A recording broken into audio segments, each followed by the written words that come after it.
Vamos a continuar con nuestro estudio que estamos llevando de la carta del apóstol Pablo a los romanos y estamos en Romanos capítulo 12. Estamos en Romanos capítulo 12. La semana pasada habíamos llegado hasta el verso 6. Estábamos terminando de desarrollar el verso 6 y entrar al verso 7. La enseñanza de esta noche lleva como título Llevando a la práctica los dones espirituales, segunda parte. Llevando a la práctica los dones espirituales, segunda parte. Porque esto es una continuación del estudio de la semana anterior. Estábamos hablando acerca del don de la profecía, ¿recuerdan? Y habíamos hablado de que el don de la profecía era hablar, es ser un orador.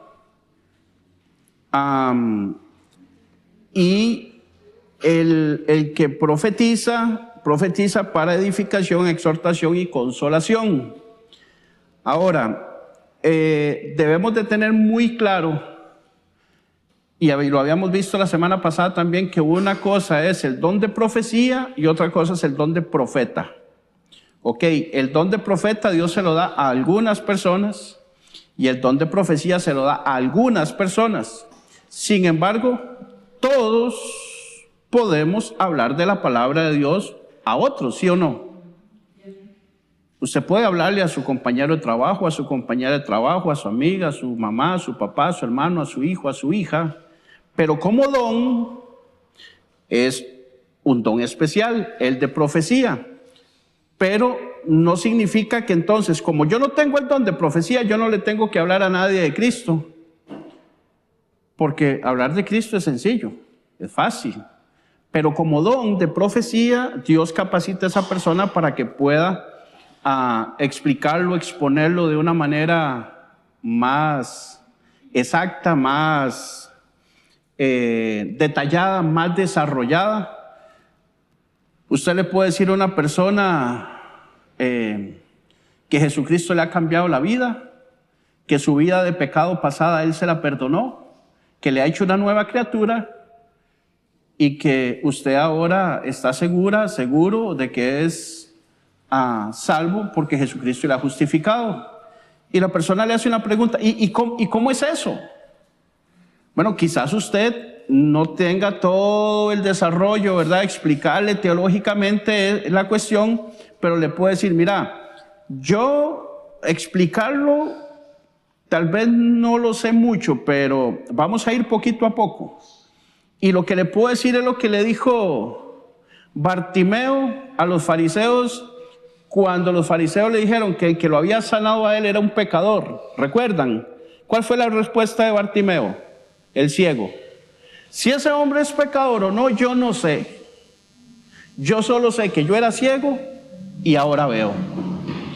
Pero usted le puede hablar a una persona de Cristo sin saber toda la teología de la Biblia, de tapa a tapa, pero tampoco significa que como no la sabe, se va a quedar donde está y no la va a aprender, sino que puede ir desarrollando poquito a poco,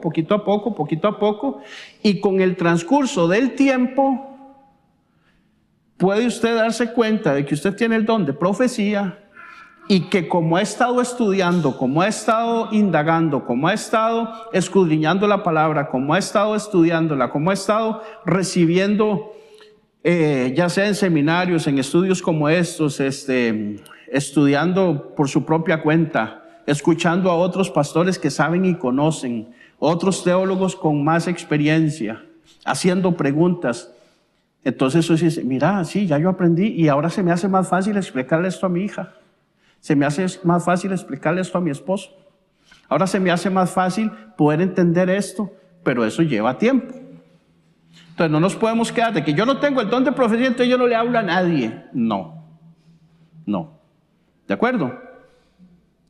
Bien. Y vamos a ir entonces al versículo 7 de Romanos capítulo 12.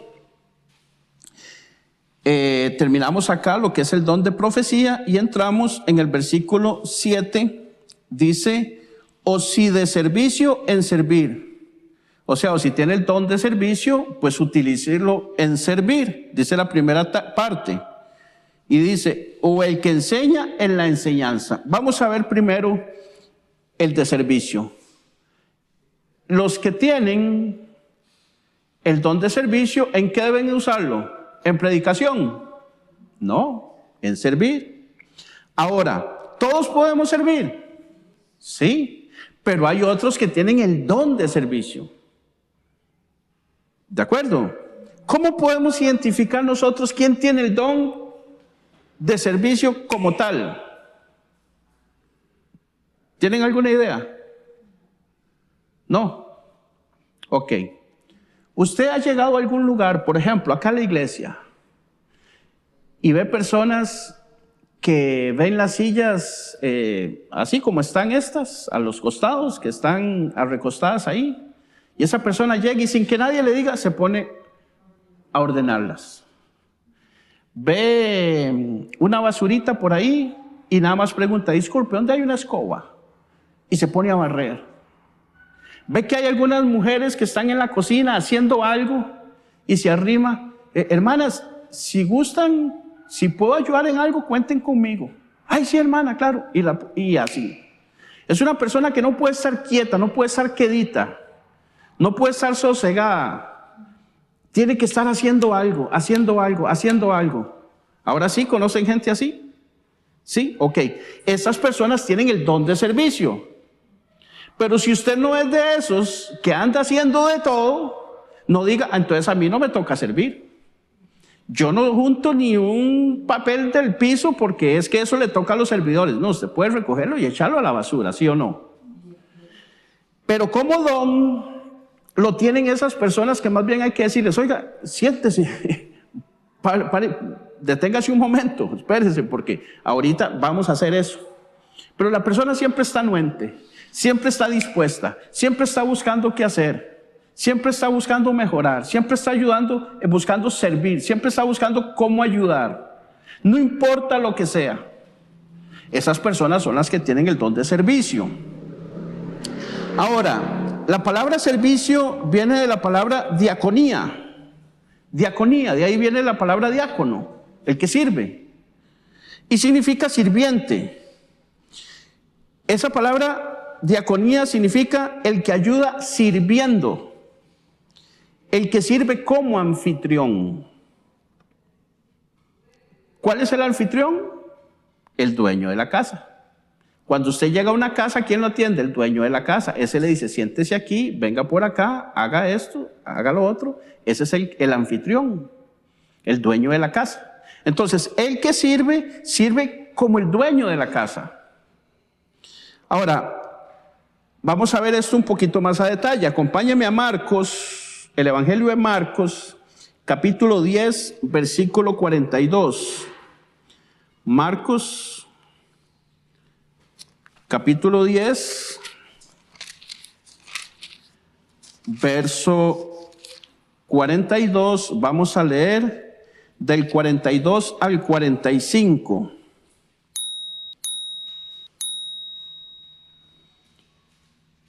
Marcos 10, del 42 al 45. ¿Lo tenemos? Dice así: mas Jesús llamándolos les dijo: ¿sabéis que los que son tenidos por gobernantes de las naciones se enseñorean de ellas y sus grandes ejercen sobre ellas potestad? Pero no será así entre vosotros, sino que el que quiera hacerse grande entre vosotros será vuestro servidor. Y el que de vosotros quiera ser el primero será siervo de todos. Porque el Hijo del Hombre no vino para ser servido, sino para servir y para dar su vida en rescate por muchos. Decíamos que todos somos llamados a servir, todos, de una o de otra manera. Todos somos llamados a servir. Pero hay algunos que son llamados al servicio dentro de la congregación. Por ejemplo, Y les decía que son los que siempre andan buscando hacer algo, ¿verdad? Para el pastor, este es uno de los dones más fáciles de identificar. Y para las personas, ¿por qué? Porque se puede ver. Es un don que se externa. Se puede ver a una persona sirviendo, yendo, viniendo, trayendo agua, lavando los baños, limpiando el piso. Eso se puede ver físicamente, sí, cierto. Ok, entonces ese es fácil de identificar, porque se nota muy fácil. Por ejemplo, son esas personas que llegan a una fiesta, invitados, y se van a la cocina para ayudar a servir el arroz. Se van a la cocina para ayudar a servir los refrescos. ¿Conocen gente así? Sí, ¿verdad? Aquí tenemos gente así. Entonces, ese tipo de personas es más fácil de que estén como diáconos, como servidores. Pero necesitamos que ellos decidan venir a servir y no que haya que ir a jalarlos, a llamarlos, a rogarles de que vengan a servir.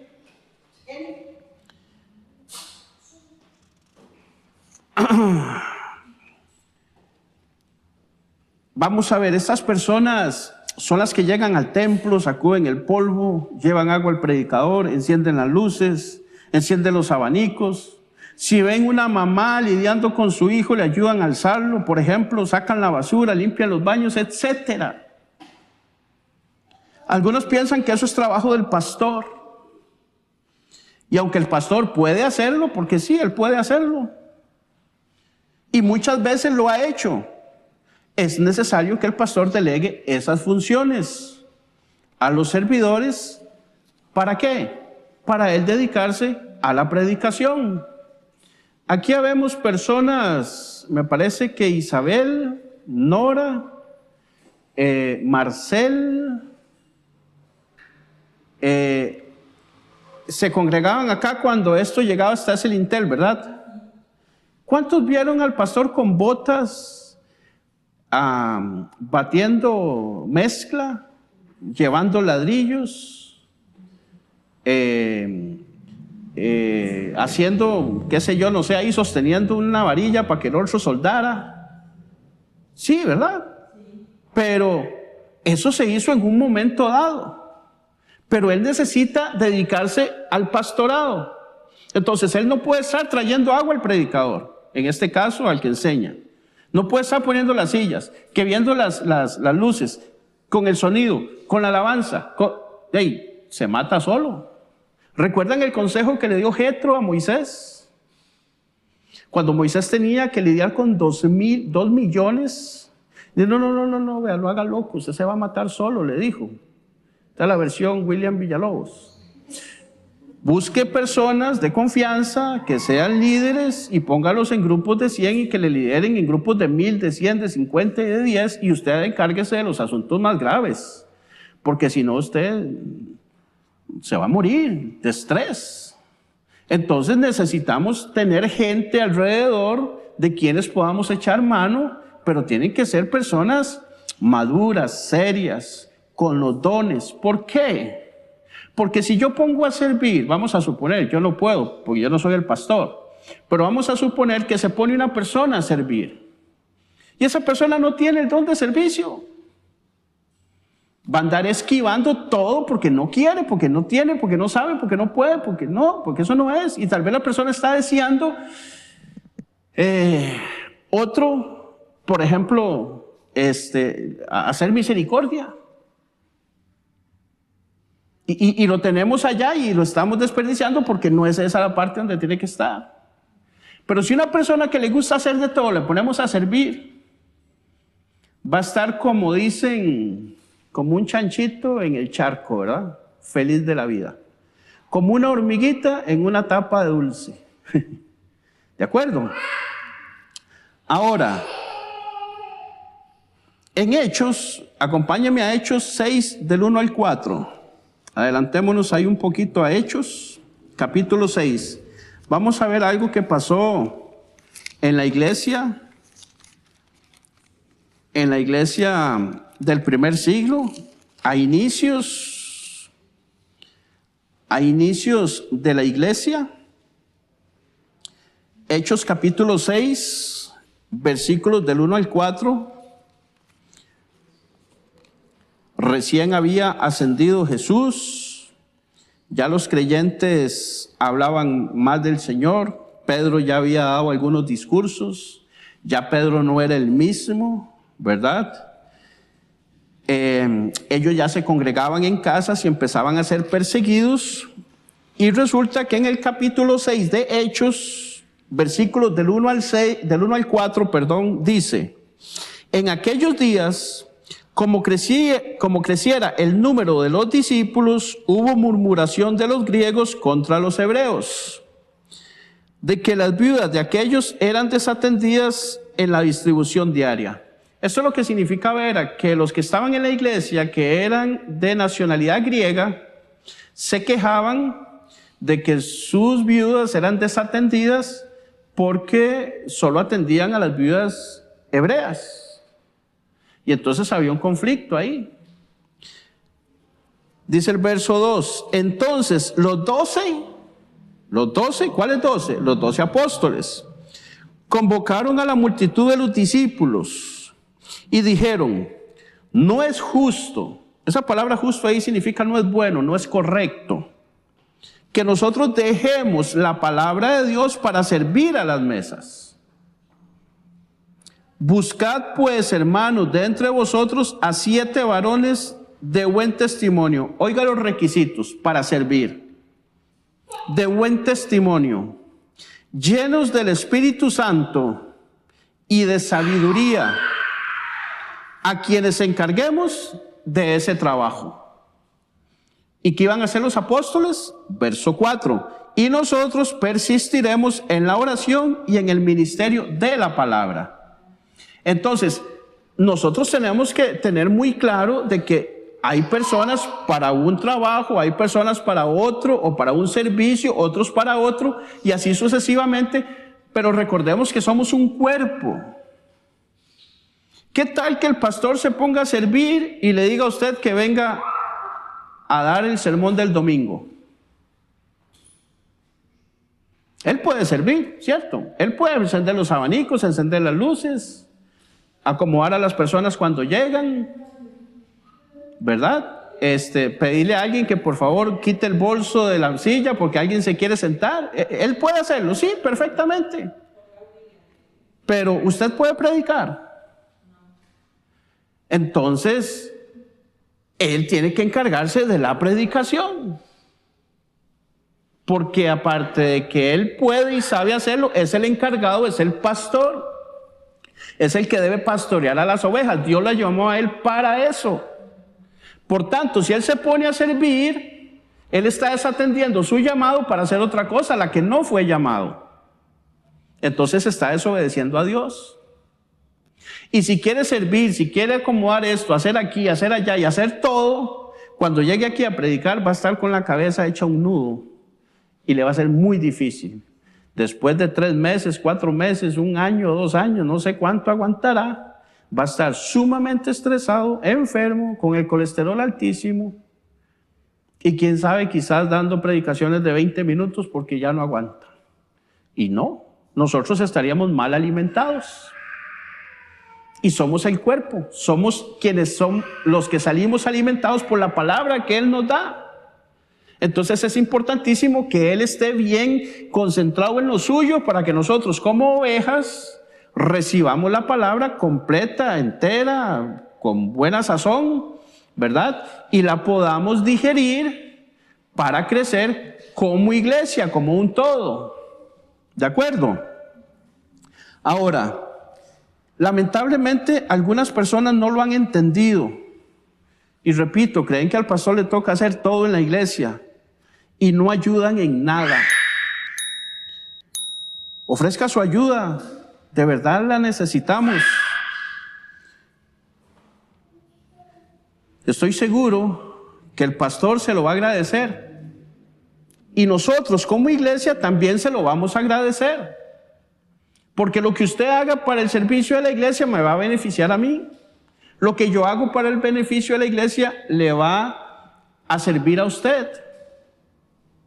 Entonces, yo necesito que usted haga su parte para salir bendecido yo.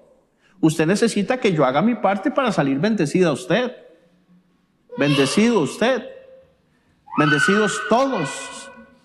Sin importar cuál es el servicio que le toque hacer o el ministerio en que le corresponda o el don que Dios le dio. Los que ya están sirviendo saben la bendición que hay en servir. Yo esperaba por lo menos 3 o 4 amenes. Pero parece que los que están sirviendo no saben la bendición que hay en servir. Pero claro que hay una bendición en servir y muy grande. Y hemos madurado de modo que comprendemos que no solo es trabajo del pastor y de unos cuantos, y por lo general los mismos. Después algunos van a salir hablando, diciendo que siempre son los mismos los que hacen todo y que a ellos no se les toma en cuenta. Pero hoy estamos una vez más diciéndole y pidiéndole que se acerque al pastor y le ofrezca su ayuda y su compromiso con el cuerpo de Cristo, que es la iglesia. Recordemos que yo ahorita le estoy sirviendo al pastor, porque es nuestro pastor, es mi pastor. Pero más que a él, le estoy sirviendo a Dios por medio de lo que él me pide que yo pueda hacer en la enseñanza. Pero el primero, o sea, al que yo sirvo es a Cristo, al Señor Dios Todopoderoso. Y él me dice que me sujete a mi pastor. Entonces lo hago, pero primero sujetado a Cristo. Ahora, ¿por qué lo hago? Porque el pastor de la iglesia está sujetado a Dios. Porque él no me está pidiendo que haga nada, ni le está pidiendo a usted que haga nada que esté fuera del evangelio. Nada que esté fuera de lo que Dios manda. Recordemos que la semana pasada vimos que los ministerios deben de ser de acuerdo a la medida del evangelio, de acuerdo a lo que demanda el evangelio. Entonces, cuando el pastor nos pida algo y está de acuerdo de Dios, de acuerdo al evangelio, de acuerdo a lo que dice la Biblia, de acuerdo a sus capacidades, a los dones que le ha dado, a lo que nosotros hemos sido llamados a hacer, pues es un llamado de Dios a través de él. Muchas personas están esperando que Dios le hable. ¿Cómo era, pastor? Isabel, soy yo, el Señor Dios Todopoderoso. Dios puede hacer eso, sí, claro, Él puede, pero Él utiliza personas de carne y hueso, a sus santos, a sus hijos, para que nos exhortemos, para que nos edifiquemos, para que nos ayudemos los unos a los otros como cuerpo de Cristo.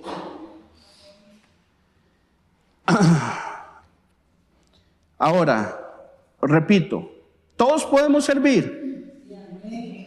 Ok, pero hay algunos que tienen el don de servicio, que es más, ¿verdad? Que ya lo tienen ahí innato, que a esas personas no hay que decirles, mira, venga, sirva, más bien hay que decirles, no, espérese, todavía no, ahorita, espérese que barran primero para que después usted pueda pasar el trapo de piso, porque no han barrido. Ok.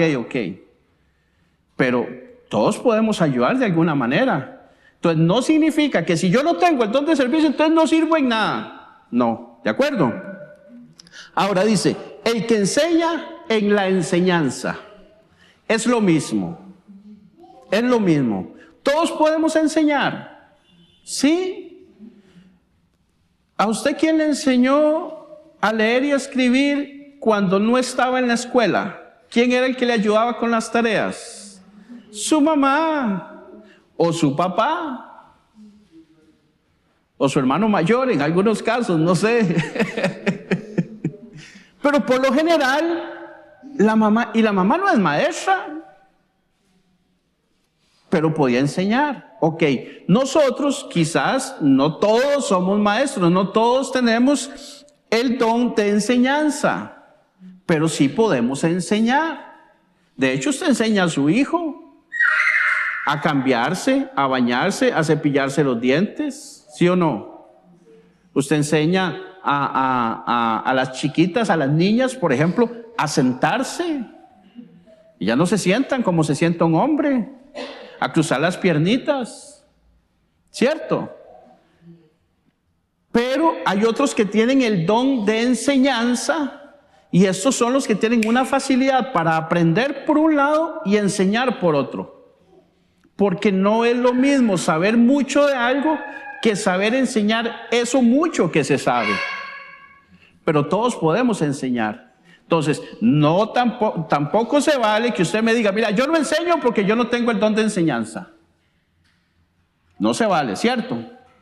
Pero si tiene el don de enseñanza, debe enseñar más alto, más arriba, un poco más. Ahora, estas personas que tienen el don de enseñanza son los que tienen la facilidad de poder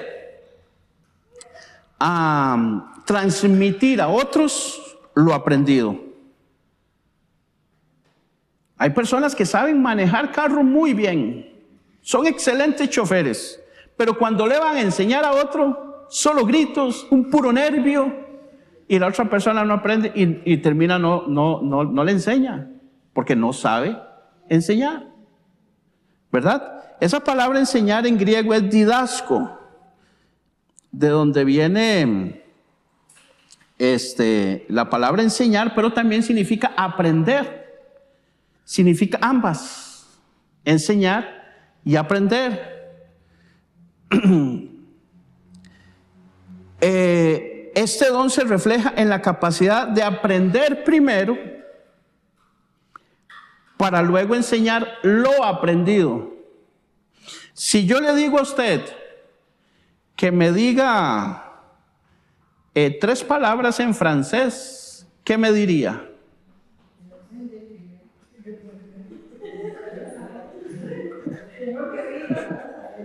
Está complicado, ¿por qué? Porque no se la sabe, ¿verdad? Pero si usted primero aprende, ya después usted puede decir bonjour, por ejemplo. Buenos días. Vea que era fácil, pero tiene que aprender primero para después enseñar. ¿Cómo puede usted enseñarme a mí, por ejemplo, vamos a ver, ¿cómo se hace una torta de chocolate? Ella puede, ¿por qué? Porque ella sabe, primero aprendió. ¿Sí o no? Ok, pero si yo le digo a Jensi, de ahí chocolate, azúcar y más chocolate. Probablemente pegue 2 o 3, pero tal vez una torta de chocolate. Bueno, debe llevar cacao, azúcar, no sé si llevará leche, ¿verdad? Pero después de ahí no sé, y tal vez lleva canela y lleva otro tipo de cosas, así que va a saber uno. Y después, ¿qué cantidad? La cantidad es esencial. Y después, ¿cómo ir mezclando los ingredientes? Todo junto, de una en la olla, ¿no?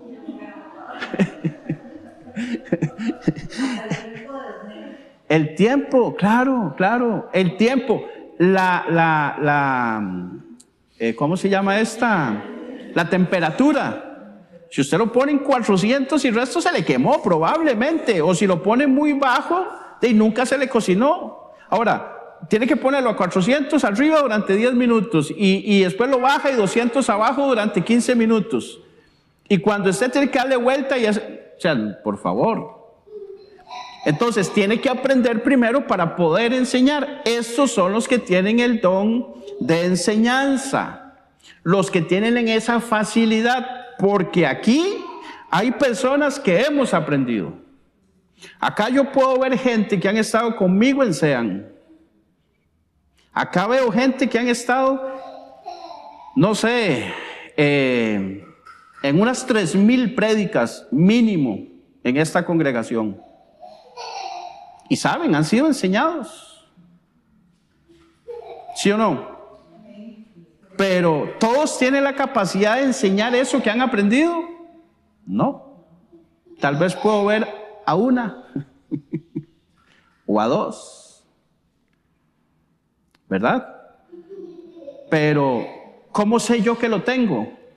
Bueno, tengo que tirarme un poquito al agua, tengo que intentar hacer eso que me gusta, eso que me agrada. ¿Cómo sabe un muchacho qué carrera estudiar?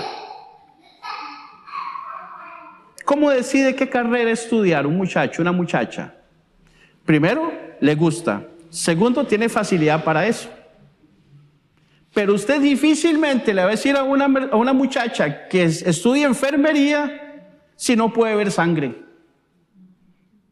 Y va a ir a sacar sangre y se desmayó la muchacha. Y ahora hay que atenderla a ella y atenderla al paciente. Usted no puede decirle a una persona que estudie ingeniería si le cuestan las matemáticas. Es muy difícil decirle a una persona que estudie otro idioma cuando no tiene buena fonética, que es pronunciar bien las palabras. Es difícil, muy difícil. No es imposible, pero es difícil. Entonces, si usted no tiene el don X, no se meta a X, porque se le va a hacer un mundo poder hacer aquello. ¿De acuerdo? Ahora, vamos a Hebreos 5:8. Hebreos 5:8. La carta de Hebreos, capítulo 5, versículo 8. Están hablando acerca de Jesucristo en ese pasaje. Lo tenemos. Hebreos 5:8 dice: y aunque era hijo ahí está con mayúscula, se refiere al Hijo de Dios, a Jesucristo. Y aunque era hijo, por lo que padeció, ¿qué dice? Aprendió la obediencia. O sea, él aprendió. Por lo tanto, podía enseñar. Y si Jesús necesitó aprender, ¿cuánto más nosotros? Por otro lado, los discípulos, ¿de quién aprendieron? De Jesús. Y luego los discípulos nos enseñan a nosotros. Pablo aprendió de Jesús y nos está enseñando hoy. Entonces es transmitir lo que se ha aprendido tal y como se ha aprendido de acuerdo al Evangelio de Jesucristo. Nosotros aprendimos de Dios, aprendimos de Cristo, aprendimos de los apóstoles, aprendimos de Pablo, aprendimos del pastor, de maestros, así que ya podemos enseñar también a otros en sentido general. Todos podemos enseñar. De esto que estamos estudiando nosotros ya ustedes pueden enseñar cositas básicas, fundamentales, ya las conocen, ya las tienen, sobre todo los que han anotado. Tito, acompáñeme a Tito a ver qué nos dice Tito. Tito, adelántese un poquito ahí. Tito.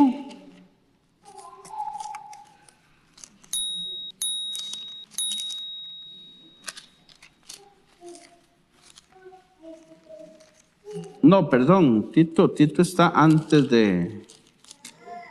Tito está antes de Filemón, es hacia atrásito. Antes de Hebreos está Filemón y antes de Filemón está Tito. Era para atrás, no para adelante. Tito capítulo 2, versículos 6 y 7.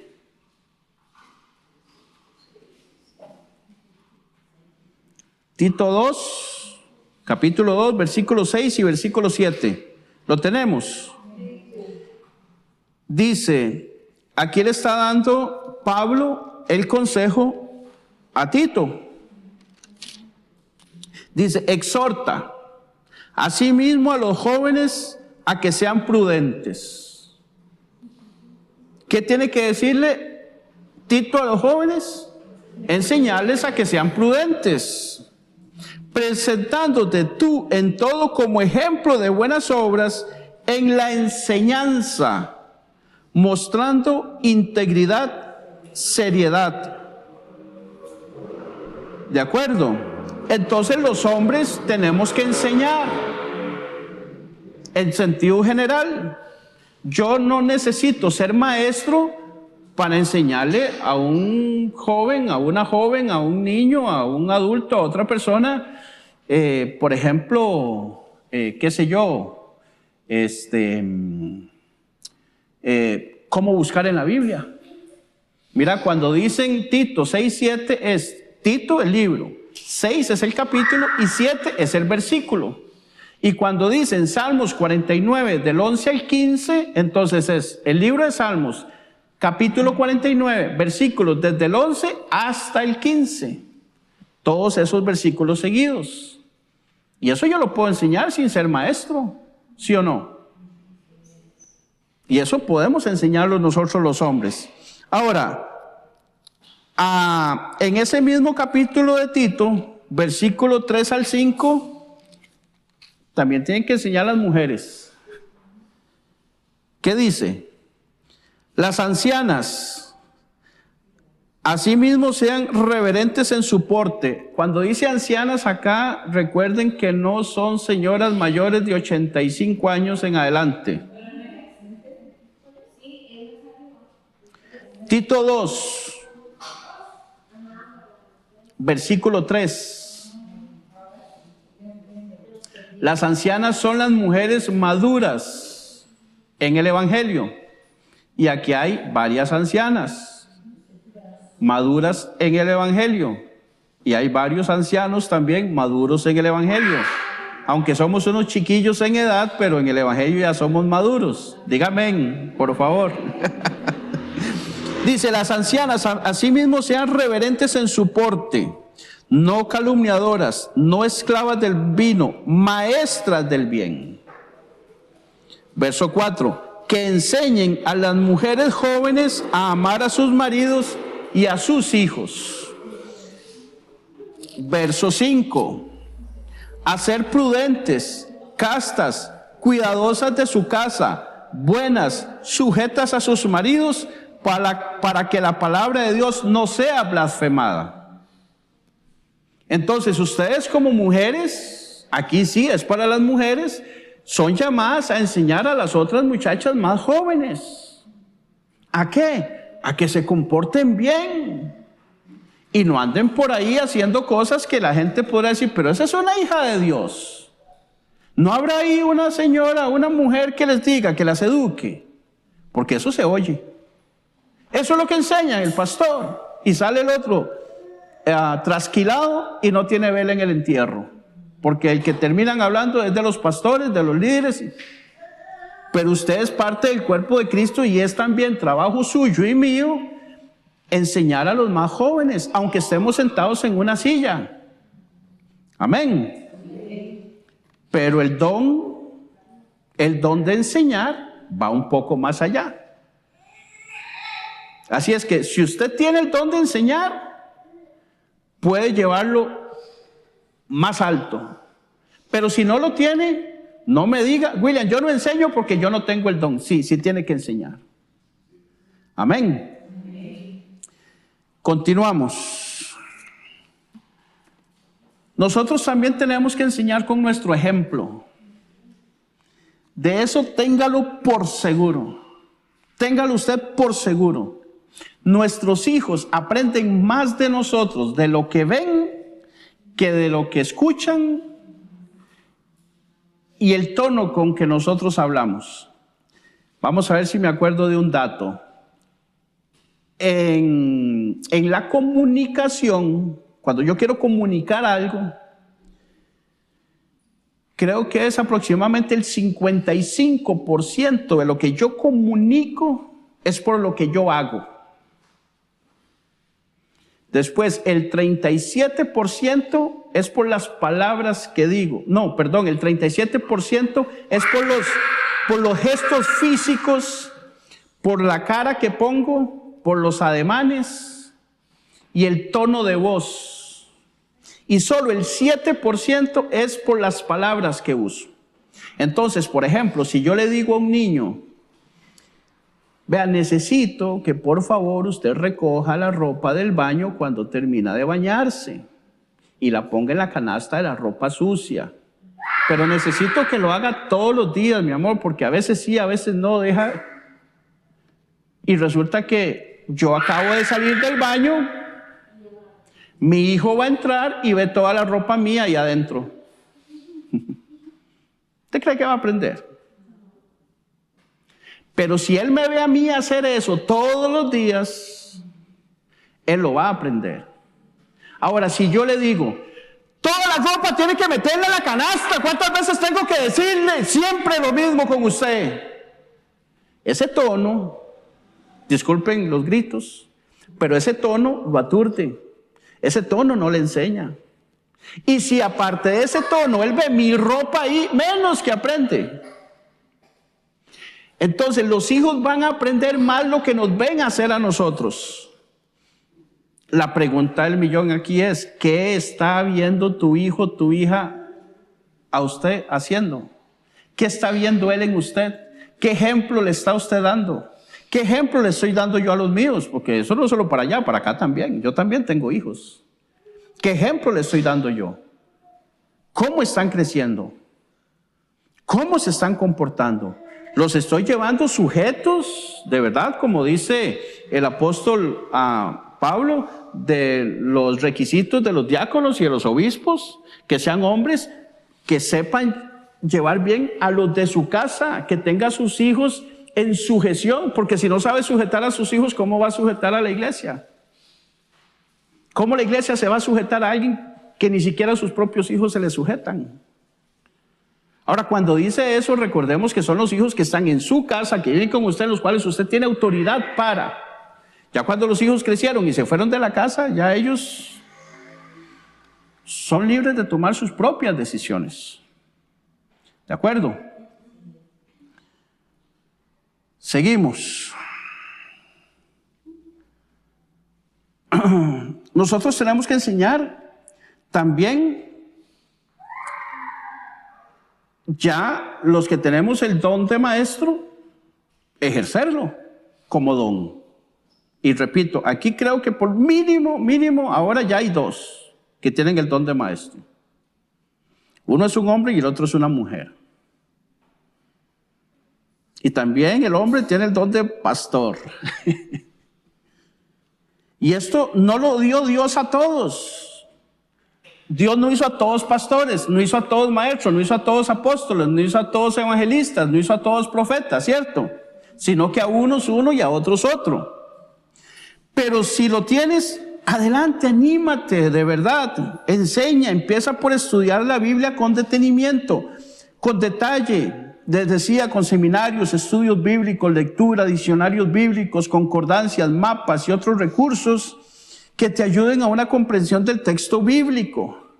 Yo recuerdo acá, hace ya varios años, haber enseñado en una ocasión, y una de las cosas que yo decía es que sus recursos, su dinero, a veces, o el dinero que tenemos, para no hablar solo de usted, sino también de mí, el dinero que tenemos, ¿en qué lo invierto? ¿En qué lo gasto? Recordemos que donde está nuestro tesoro, ahí estará también nuestro corazón. Pero resulta que tenemos el don de maestro. Pero resulta que en mi casa, la Biblia que tengo, le falta la mitad del Apocalipsis, de Génesis, empieza en Génesis 25, porque las primeras páginas ya no las tiene. Y Apocalipsis termina en el capítulo 8 o 9, porque las últimas tampoco las tiene. Salmo solo tiene como 125 libros, porque ya le han arrancado o se le han caído hojas del medio. Y es una Biblia que le regaló el abuelo, y es la única que tiene, y tiene el don de maestro. Y no ha invertido en una Biblia, no ha invertido en concordancias, no ha invertido en otras versiones de la Biblia, no ha invertido en diccionarios bíblicos, no ha invertido en libros que digan cómo enseñar, cómo ser un buen maestro, que tenga que ver con el don que usted tiene. Al pastor le preguntaban la otra vez que si se había leído todos los libros que tiene ahí, ¿se acuerda? Pero estoy seguro, yo no sé cuántos libros tiene, porque no sé cuántos tiene, pero estoy seguro que la gran mayoría que están ahí tiene que ver con el pastorado. No sé si usted tendrá algún libro que tenga ahí que ver con cómo ministrar la alabanza. Sabemos, él lo ha dicho, por eso lo digo. Él ha dicho que él no es ministro de alabanza. Entonces, ¿qué hace? Él no se preocupa por buscar libros de cómo ministrar alabanza. ¿Por qué? Porque él no va a gastar el tiempo ahí. Entonces, usted no gasta el tiempo en lo que no es su don. Aunque sí debe servir, sí debe enseñar, sí debe ciertas cosas, pero el énfasis mayor es en el don que tenemos. Amén. Nosotros también tenemos que aprender hermenéutica, por ejemplo, que es la interpretación correcta de los textos bíblicos. Hacer una buena exégesis y no eisegesis. Exégesis es una interpretación correcta del texto, tal y como el escritor quiere que la entendamos. Y eisegesis es decir lo que yo quiero que diga el texto, una mala interpretación. Y eso nos puede llevar a herejías. Pero resulta que yo hablo de hermenéutica, de exégesis, de eisegesis, de herejías, y muchos no sabemos qué significa eso. Yo no me voy a quedar ahorita a explicar todas esas cosas, pero debemos de saberlas. ¿Por qué? Porque ese es mi don, enseñar. Entonces, cuando yo voy a enseñar y me hacen una pregunta, yo mínimo tengo que tener una idea de lo que me están preguntando. Ahora, también tengo que ser humilde y decir, hermana, disculpe, hermano, disculpe. Esto en este momento no lo domino. Se lo traigo la próxima semana para estudiarlo bien y darle una respuesta como usted merece, bien dada, y no ponerme a decir aquí algo por jugar de vivo, que lo sé todo, y le digo una respuesta equivocada. Puede pasar, pero la mayoría de las cosas nosotros las debemos, de lo que estamos enseñando nosotros debemos de saberlo. Amén. También tenemos que conocer lo que es la etimología de las palabras. Eso es la raíz de donde viene una palabra, etcétera. Por ejemplo, nosotros vimos hace 2 o 3 semanas que la palabra racional, en el capítulo 1, en el versículo 1 del capítulo 12 de Romanos, que decía que es vuestro culto racional. Esa palabra racional, la etimología es la palabra lógicos. Y cuando ya nosotros entendemos que nuestro culto es lo lógico, ¿qué es lo lógico de un perro? Que ladre, ¿sí o no? Que ande detrás de los gatos, ¿sí o no? ¿Qué es lo lógico en un pájaro? Que vuele, que coma semillas. Entonces, ¿qué es lo lógico de un cristiano? Que esté en las cosas de Dios, que sirva, que se someta, que viva en sacrificio vivo, santo, agradable, que complazca a Dios, que quiera agradarle a Él, que se aparte del pecado, que se congregue, que lea la Biblia, que ore.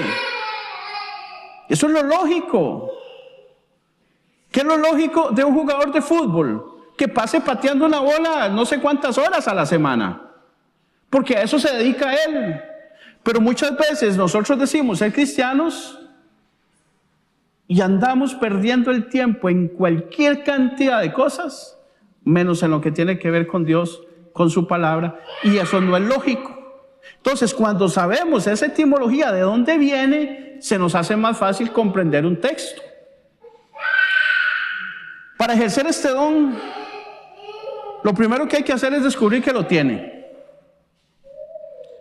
Luego te preparas. Luego te animas. El líder, el pastor, va a ver en usted que tiene ese don. Entonces empiezan a impulsarte para que lo desarrolles, para que lo trabajes. Y después de algunos meses o años de estudio y trabajo, puedes estar enseñando como lo estoy haciendo yo hoy. Hermanos, quiero contarles algo.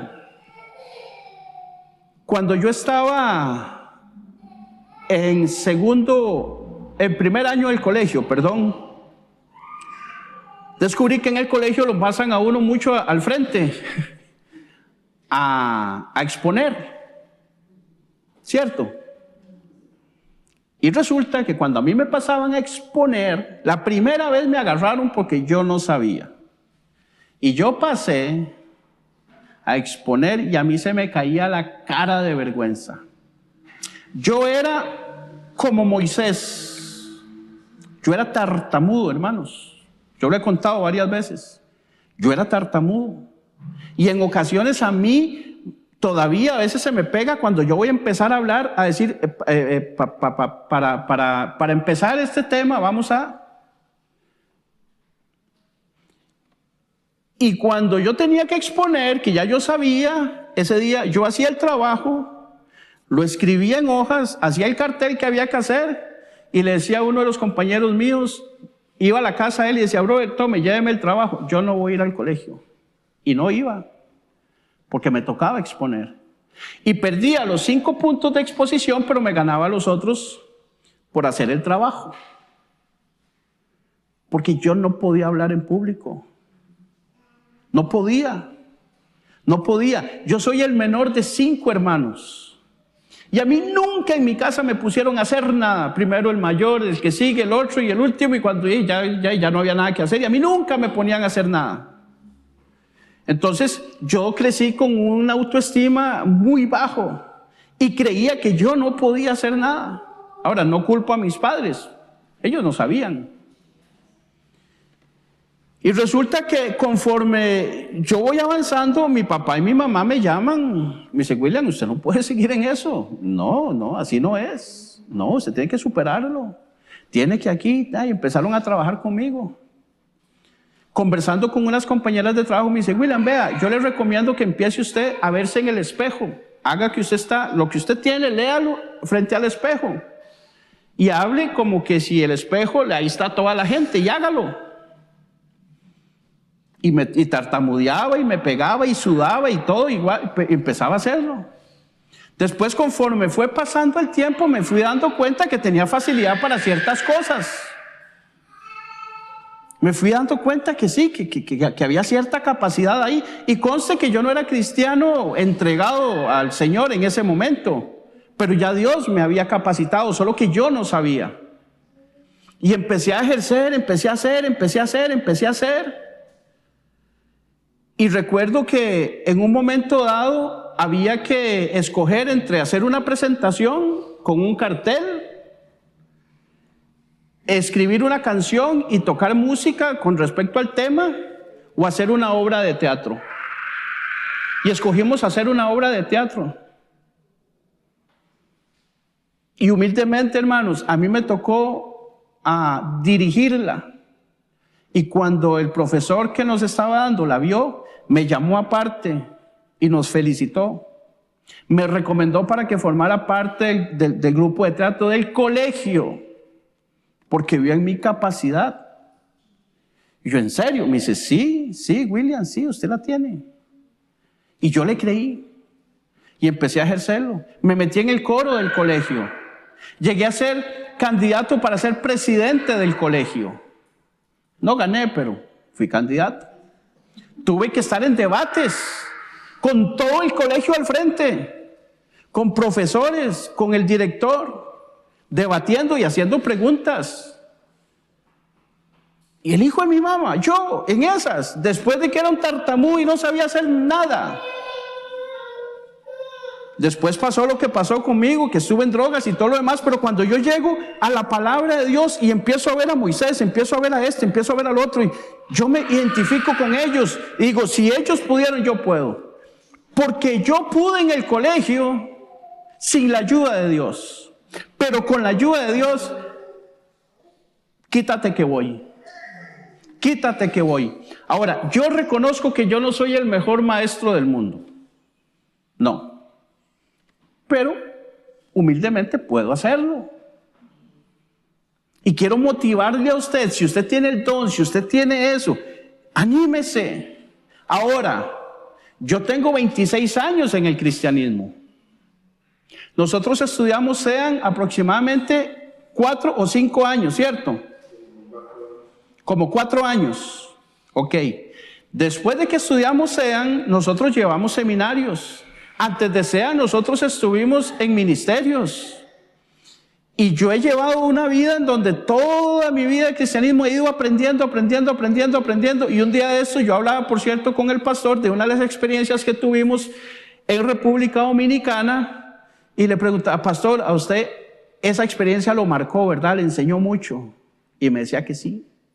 Y Dios ya estaba trabajando con él como pastor desde hacía tiempo atrás, pero todavía no lo había llamado al pastorado, pero ya lo estaba preparando. Bueno, a usted le ha estado preparando durante mucho tiempo, pero creo que ahora es el tiempo en donde ya Dios está llamando gente. Aquí siempre se ha dicho y siempre eso, pero nunca se había hecho con tanto énfasis. Y ya hay gente capacitada. Ya hay gente con dones, ya hay gente que sabe, ya hay gente que conoce, ya hay gente que lo que tiene que hacer es lanzarse, punto. No hay más que hacer. No hay otra. Ya, háganlo.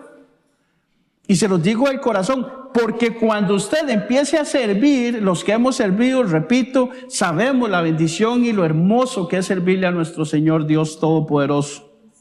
Vamos a la segunda carta de Timoteo. Devuélvase ahí. De Tito se devuelve a Timoteo, a 2 Timoteo, capítulo 2. Segunda carta a Timoteo, capítulo 2, versículos 1 y 2. Aquí está Pablo dándole el consejo a Timoteo. Recordemos que Timoteo era un pastor, pero era joven, así como nosotros, o como ustedes. Amén. Y le dice, tú, pues, hijo mío, esfuérzate en la gracia que es en Cristo Jesús.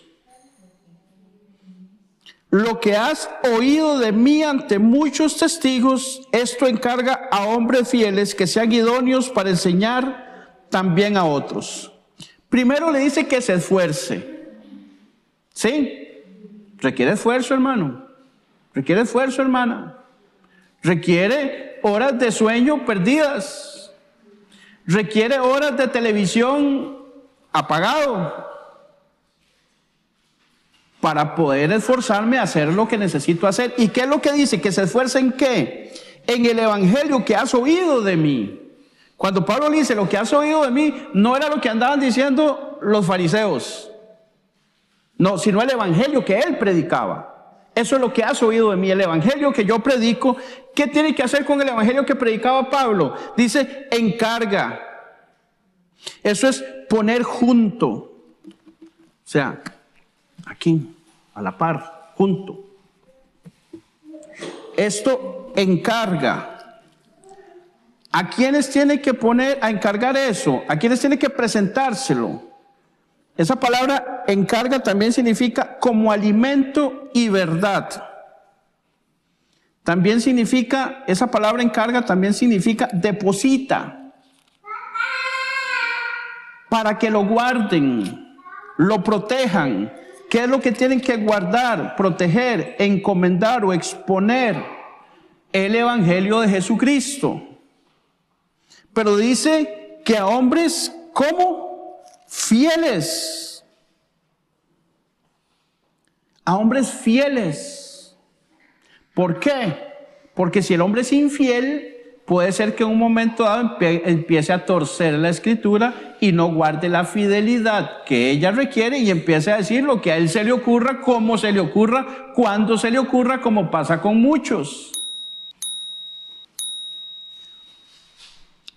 Y dice a hombres fieles que sean como idóneos. Esa palabra idóneos significa semejantes a, que sean competentes, apropiados, dignos para enseñar también a otros y mantener puro el mensaje del evangelio. Era lo que terminaba diciendo el pastor. Hermanos, nosotros tenemos que tener mucho cuidado, porque lo que estamos enseñando es el evangelio de Jesucristo y tenemos que mantenerlo tal y como fue escrito, tal y como lo inspiró el Espíritu Santo, y no podemos añadirle ni quitarle, tiene que ser tal y como es.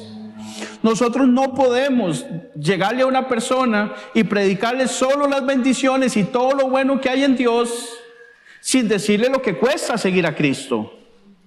Que hay que morir al yo, que hay que abandonar muchas veces hasta nuestra propia vida, nuestros propios gustos, nuestros propios placeres, mi propia voluntad. Tengo que someterla a Dios. Tengo que entregar de mis recursos, de mi tiempo, de mi dinero, de tiempo con la familia, de vacaciones en algunos casos, para servir a Dios. ¿Estás dispuesto? Nosotros tenemos que predicarlo como es. No podemos decir, esto no se lo diga, porque si no se van, después no quieren venir. No, hay que decirle tal y como es, ¿verdad? Pero eso no lo tienen todos. No todos son idóneos. Pero por eso dice que le enseñe a los que son idóneos, a los que pueden, a los que tienen esa capacidad. El pastor ahorita lo está ofreciendo. Y aquí mencionó 1, 2, 3 personas, 4 conmigo. ¿Qué vamos a hacer? Se las dejo ahí. No me responda. ¿Verdad? Ahora, Primera de Timoteo, capítulo 3. Primera de Timoteo, capítulo 3. Esto ya lo había parafraseado, pero vamos de Timoteo, capítulo 3. Se devuelve ahí unas cuantas páginas. Primera de Timoteo, capítulo 3. Dice, palabra fiel. Si alguno anhela obispado, buena obra desea. Eso es para los que quieran enseñar. Si usted quiere enseñar y tiene el don, usted desea una buena obra. Pero es necesario,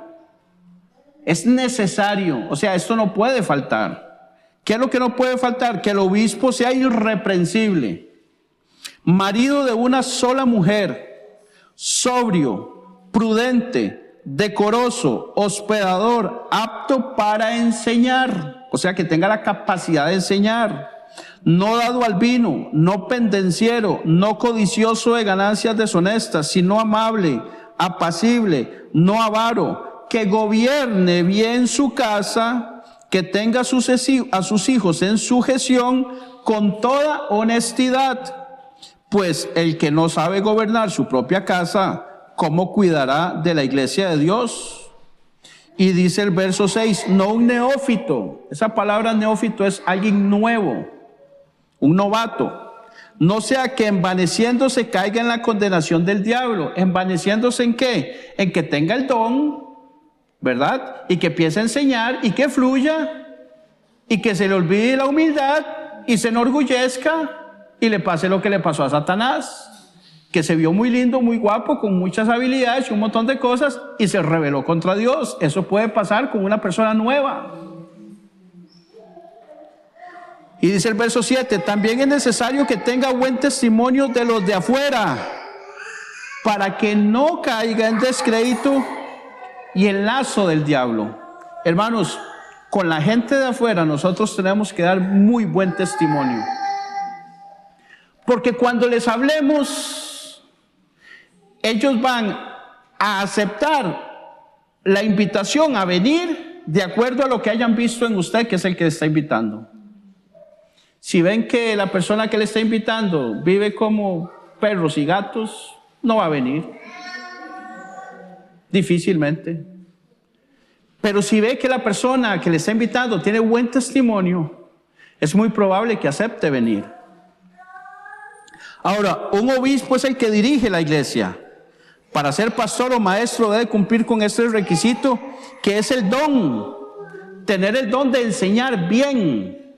Y cuando es enseñar bien, recordemos que la capacidad de esto, de didascos, ¿verdad? Que es donde viene la palabra didáctico, que es la forma de cómo, ok, hay formas y se puede hacer bien, pero aquí que enseñe bien es más que enseñe lo que dice la palabra de Dios. Que enseñe bien eso, exactamente eso. La forma como lo enseñe, tenemos diferentes maneras, muchas y muy diferentes, pero de lo que no nos podemos salir es del evangelio, trazarlo correctamente como es. total. Dice que debe de ser, y ahí da todos los requisitos. Ya los leímos. Y hay uno que dice que no debe, que es el verso 6. ¿Cómo no debe ser? No un neófito, no puede ser nuevo. Ahora, entonces, ¿a los nuevos los desechamos? No. A los nuevos, si tienen el don, ¿qué vamos a hacer? Lo que ofreció el pastor. Vamos a enseñarlos, vamos a llevarlos, vamos a capacitarlos y vamos a irlos llevando en el proceso hasta que aprenda cómo es. Y la persona que se sujeta a todo ese proceso va a llegar a ser un muy buen maestro. Pero hay algunos que se convirtieron ayer, leyeron la Biblia hoy, entendieron un versículo y ya son apóstoles. Y usted les dice, no, hermano, es que no, hermano, no se puede a mí. Yo soy apóstol y yo voy a enseñar y yo voy a hacer y no han aprendido y no está bien. Hay otros que fueron muy famosos en la vida secular. Eran cantantes, eran actores, eran presentadores de televisión o algo por el estilo. Llegan a una iglesia y ya los ponen a servir porque toda la gente lo conoce. Error. Puede ser muy conocido, puede ser muy de todo, pero en el evangelio es nuevo. Entonces, como tiene una cara conocida, como tiene una voz bonita, lo ponen y se envanecen. Terminan dando mal testimonio, dejando botado el ministerio. Cuando vienen los problemas, no saben qué hacer, se van, abandonan todo y la gente dice, ese mira, y era cristiano. No era cristiano todavía, le faltó proceso. Así es que si usted quiere, y eso le va a llevar 1 año, 2 años, 3 libros, 5 libros, 7 libros, 11 libros de un seminario, llevémoslos pacientemente y vamos a ver cómo realmente da el fruto que Dios quiere que dé. Amén. Y dice que también es necesario que tenga buen testimonio con los de afuera. Entonces hay ciertas cosas que hay que tener y hay ciertas cosas que no hay que tener, ¿verdad? Vamos a quedar aquí para cumplir con el tiempo que hemos establecido. Y continuamos la próxima semana, si Dios lo permite. Voy a pedirle ponerse sobre sus pies. Vamos a orar para quedar despedidos.